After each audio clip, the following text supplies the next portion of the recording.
Good morning, everyone. Today we are going to read Class 8 Geography. The name of the book is Resources and Development. It's chapter 1 of Resources, so it's all about resources. Okay? So, first of all, what are resources? मतलब resources क्या होते हैं? जैसे यहाँ पे लिखा है, anything that can be used to satisfy need. कोई भी चीज़ जो हमारी ज़रूरतों को पूरा करती है वो एक रिसोर्स होती है. ठीक है. अब एक सब्सटेंस, यहाँ पे दो कॉन्सेप्ट्स हैं, एक substance and resource. Substances are anything that are present around us. मतलब हर चीज़ जो हमारे आसपास है वो एक सब्सटेंस है. ठीक है.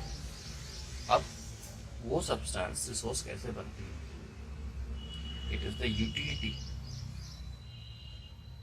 It is the utility that makes any substance are resource.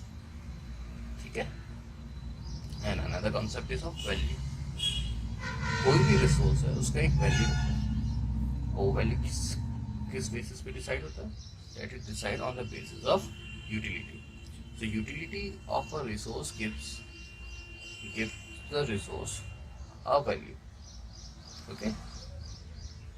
तो हमने तीन चीजें पढ़ी कि रिसोर्सेज क्या होते हैं. Resources are anything that can be used to satisfy our need. Okay. उसके बाद में रिसोर्सेस, कोई भी चीज़ रिसोर्स का बनती है जब उसकी यूटिलिटी होती है और उस यूटिलिटी के हिसाब से उसकी एक वैल्यू होती है. ओके. अब क्या चीज़ें हैं जो एक सब्सटेंस को रिसोर्स बनाती हैं वो हमने पढ़ा, वो है यूटिलिटी. अब यूटिलिटी आती कैसे है? या तो वो टाइम से या तो टेक्नोलॉजी से. जरूरी नहीं है कि हर एक चीज़ अभी के अभी जो भी प्रेजेंट है वो एक रिसोर्स हो और वो अभी यूज़ हो जाए. जैसे कि बुक में एग्जांपल दिया है कि आपकी ग्रैनी है, उनकी कुछ होममेड रेसिपीज़ हैं. वो होममेड रेसिपीज़ ज़रूरी नहीं है कि आज वो रिसोर्स है, बट कल अगर उनका पेटेंट हो जाता है, पेटेंट मतलब कि उनके राइट्स मिल जाते हैं, हाँ, वो एक एक्सक्लूसिव चीज़ है जो कि आपके पास राइट्स हैं उसको बेचने के, ट्रेड करने के, तो वो एक रिसोर्स बन जाए. Okay. So time can make a thing a resource और technology can make a resource. Suppose आप अभी हाइड्रोजन कार्स के बारे में पढ़ते होंगे या तो हाइड्रोजन कार्स के बारे में आपने सुना होगा. अभी ज़्यादा यूज़ में नहीं है, बट अगर टेक्नोलॉजी इम्प्रूव होती है, टेक्नोलॉजी अगर इम्प्रूव हो जाती है, so we can have hydrogen cars. तो वो एक हाइड्रोजन हमारे लिए एक बहुत बड़ा रिसोर्स बन जाएगा. बट टेक्नोलॉजी अभी पूरी तरीके से डेवलप नहीं है. Technology can make anything a resource. Okay. अब हम आते हैं नेक्स्ट चीज़ के ऊपर जो चैप्टर के अंदर है, वो है types of resources. So types of resources में फर्स्ट नेचुरल रिसोर्सेज, उसके बाद ह्यूमन मेड रिसोर्सेज और ह्यूमन रिसोर्स. मतलब ह्यूमन खुद एक बहुत बड़ा रिसोर्स है क्योंकि ह्यूमन स्किल्स और ह्यूमन नॉलेज ही कोई भी चीज़ को एक रिसोर्स बनाती है. Okay. So natural resource. And now these natural resources are definitely, जैसा उसका नाम ही बोलता है, नेचुरल रिसोर्सेज हैं, तो they are drawn for the nature without much modification. Okay. Any resource that is drawn from the nature without much modification. ठीक है. तो अब नेचुरल रिसोर्सेज भी क्लासिफाइड कर सकते हैं हम. कौन से बेसिस पे? On the basis of level of development, on the basis of origin, on the basis of distribution and into renewable and non renewable. Okay. So first is level of development. On the level of development मतलब कि वो resource कितनी developed है उसके basis पे दो यहाँ पर है, दो क्लासिफिकेशन है, एक्चुअल एंड पोटेंशियल. एक्चुअल वो रिसोर्सेज है जिनकी क्वांटिटी हमको अभी पता है और जो हम अभी यूज़ कर रहे हैं. The quantity is known and are being used. Okay. और पोटेंशियल रिसोर्सेज वो रिसोर्सेज हैं जिनकी क्वांटिटी अभी हमें नहीं पता है कि वो कितनी क्वांटिटी में है और अभी हम वो यूज़ नहीं कर रहे हैं. ठीक है. अब on the basis of origin, on the basis of origin दो तरह की है, abiotic and biotic. Anything that is non-living is abiotic. Anything that is living is biotic. Okay. जो भी रिसोर्सेज जो हमको जिंदा चीज़ों से मिलती हैं वो बायोटिक रिसोर्सेज होती हैं. जो भी चीज़ जो कि नॉन लिविंग चीज़ों से हमको मिलती हैं, जो भी रिसोर्सेज, वो एबायोटिक है. ठीक है. On the basis of distribution, तो on the basis of distribution ubiquitous हो सकती है या तो लोकलाइज्ड हो सकती है। यूबिक्विटस का मतलब कि जो हर जगह, हिंदी में कहते हैं सर्वव्यापी, या तो हर जगह मौजूद है, तो हर जगह मिल जाती है, जैसे कि हवा। ओके, लोकलाइज्ड मतलब जो कुछ स्पेसिफिक एरियाज में मिलती है, जैसे कि माइका हर जगह नहीं मिलता। ओके, या फिर आयन। तो अब आगे बढ़ते हैं। हमने देखा डिस्ट्रीब्यूशन के बेसिस पे यूबिक्विटस होती है या फिर लोकलाइज होती है। रिसोर्सेज जो हर जगह मौजूद होती हैं वो यूबिक्विटस होती है, जो कहीं कहीं पे मिलती हैं वो लोकलाइज होती है। ठीक है। And the next concept is renewable and non renewable resources. Renewable resources वो होती हैं जो जल्दी से रिन्यू हो जाती है, मतलब जिनको रिन्यू होने में ज़्यादा टाइम नहीं लगता और जो हमको वापस से मिल सकती हैं, या फिर जो परपेचुअल है, जो हमेशा हमारे पास रहेंगी। ठीक है। नॉन रिन्यूएबल रिसोर्सेज वो होती हैं जिनकी क्वांटिटी फिक्स्ड है और जो जल्दी से रिन्यू नहीं होती, जैसे कि पेट्रोल को बनने के अंदर, या पेट्रोलियम प्रोडक्ट्स या पेट्रोलियम क्रूड ऑयल बनने के लिए हज़ारों साल, हज़ारों नहीं, इनफैक्ट मिलियंस ऑफ ईयर्स लगते हैं। तो मिलियंस ऑफ ईयर्स लगते हैं उसको बनने के लिए। हम जब यूज़ कर लेंगे, सारा का सारा ख़त्म कर देंगे, तो वो हमको वापस से जल्दी नहीं मिलेगा। ओके। रिन्यूएबल सोर्स जैसे कि सन की एनर्जी, मतलब अगर हम देखें सन की लाइफ, तो हमारी लाइफ से तो बहुत ही ज़्यादा है, तो हम उसको कंसिडर कर सकते हैं कि वो एक रिन्यूएबल सोर्स है जो हमेशा हमारे पास रहेगी। Okay. And now moving further, हम देखते हैं अगला टाइप ऑफ रिसोर्स जो होते हैं, जो कि या तो आर्टिफिशियल या तो ह्यूमन मेड रिसोर्स कह सकते हैं उनको, जो हम बनाते हैं। अब हर एक चीज़ जो हमको नेचर से मिलती है वो उसी फॉर्म में हम एज अ रिसोर्स यूज़ कर पाएँ, दैट इज़ नॉट नेसेसरी। ऐसा ज़रूरी नहीं है। जैसे कि आयरन ओर, हम आयरन ओर को आयरन की जगह यूज़ नहीं कर सकते जब तक कि हम ह्यूमंस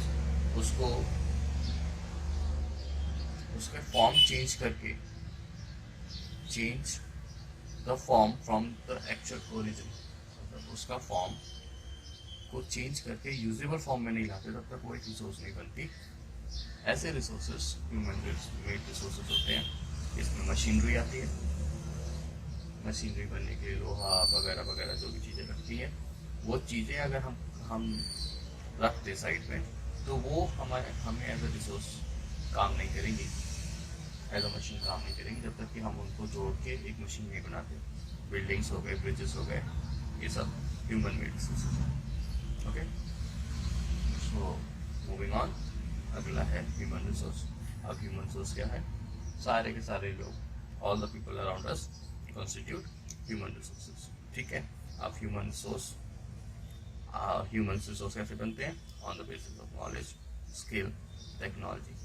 मतलब ह्यूमंस ही हैं जिनके पास नॉलेज है, स्किल है to make anything a resource, कोई भी चीज़, और टू यूटिलाइज अ रिसोर्स, कोई भी चीज़ को रिसोर्स बनाना या उसका उनका यूटिलाइजेशन करना, वो ह्यूमन अपने स्किल और नॉलेज के हिसाब से करते हैं। So human are a big resource. Okay, as it is written here, humans are the ones who change the substance into resource. Okay, अब आगे बढ़ते हैं।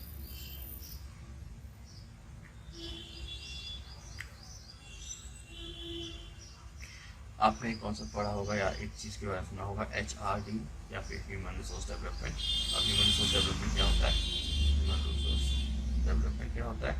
Improving the quality of people skill, मतलब लोगों की क्वालिटी बढ़ाना। अब लोगों की क्वालिटी से मतलब है कि इनकी स्किल्स की क्वालिटी बढ़ाना, so that they are able to create more resources, मतलब लोगों की स्किल्स बढ़ाना जिससे कि वो और ज़्यादा रिसोर्सेज बना पाए from the substances that are present around. ठीक है, that is known as human resource development. Human resource development मतलब लोगों की स्किल्स को और इम्प्रूव करना। Now conservation of resource. अभी जैसा कि मैंने कहा था थोड़ी देर पहले कि सारे रिसोर्सेज जो हैं वो हमें हमेशा नहीं रहेंगे हमारे पास में, जो ख़त्म हो जाएंगी, तो इट्स वेरी नेसेसरी कि हम उनको कंजर्व करें, उनको प्रोटेक्ट करें, उतना ही यूज़ करें जितनी ज़रूरत है। ओके, अब using the resources carefully and giving them time to get renew, मतलब बहुत ज़्यादा यूज़ ना करें जिससे कि वो चीज़ ख़त्म हो जाए और कभी रिन्यू ना हो पाए। इस तरीके से यूज़ करें कि वो रिसोर्स जो है वापस से रिन्यू हो जाए, तो वो उसे हम कहते हैं resource conservation. Okay, now there is a concept for sustainable development. Sustainable development आपने अभी रिसेंटली बहुत सुना होगा, न्यूज़ में भी काफ़ी था पेरिस समिट के अंदर। Paris summit was about sustainable, ना पेरिस समिट में सस्टेनेबल डेवलपमेंट सुना था। उसके बाद में अपने इसको SDGs आए हैं, सस्टेनेबल डेवलपमेंट गोल्स आए हैं, तो यूनाइटेड नेशंस के वहाँ पे भी सस्टेनेबल डेवलपमेंट आपने सुना होगा। तो सस्टेनेबल डेवलपमेंट होता क्या है वो हम देख लेते हैं। Balancing the need to use and conserve them for future, मतलब किसी भी रिसोर्स को ऐसे यूज करना कि वो फ्यूचर के लिए भी हमारे पास में रहे, that is called sustainable development. और in other ways we can say the using of the resources so that we can protect them or conserve them for our future generations is known as sustainable development। इस तरीके से use करें resources को कि वो हमारे future generations को भी मिल पाए, सारा का सारा हम यहाँ खत्म कर दें, that is called sustainable. Okay, next चीज, अब सस्टेनेबल डेवलपमेंट के कुछ प्रिंसिपल्स हैं जो दिए हुए हैं। वो क्या है? Respect and care for the all forms of life. जितने भी फॉर्म्स ऑफ लाइफ है, चाहे वो एनिमल्स हो, बर्ड्स हो, इंसेक्ट्स हो या प्लांट्स हो, उन सब की रेस्पेक्ट करना, उनको ख़त्म नहीं करना, मारना नहीं, ठीक है। That is the first thing. Improve the quality of human life, मतलब by quality we means the standard of living as well as the skills of people. Okay, next is conserve earth fertility and diversity.